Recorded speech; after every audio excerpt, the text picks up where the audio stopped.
Pemirsa, memasuki masa adaptasi kebiasaan baru atau tata kehidupan Bali era baru, masyarakat diharapkan disiplin menerapkan protokol kesehatan. Perubahan perilaku dengan penerapan prokes 3M merupakan kata kunci untuk bisa produktif di tengah pandemi COVID-19.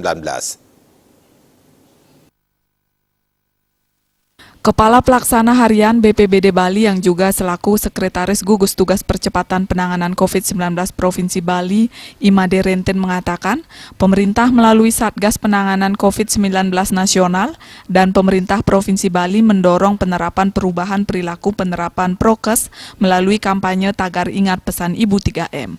Apalagi Provinsi Bali masuk 10 provinsi prioritas percepatan penanganan COVID-19. Untuk itu, Gugus Tugas Percepatan Penanganan COVID-19 Provinsi Bali telah melatih 1.000 relawan agen dan duta perubahan perilaku yang akan langsung turun ke tengah masyarakat.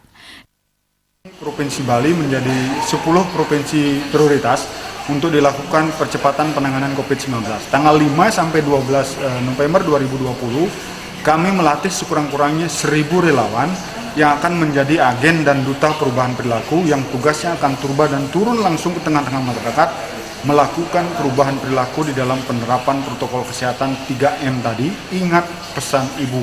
Karena memang sosok ibu yang kita harapkan sebagai sosok panutan, sosok yang bisa secara efektif melakukan perubahan perilaku mulai dari lingkup terkecil yaitu rumah tangga dan skup keluarga.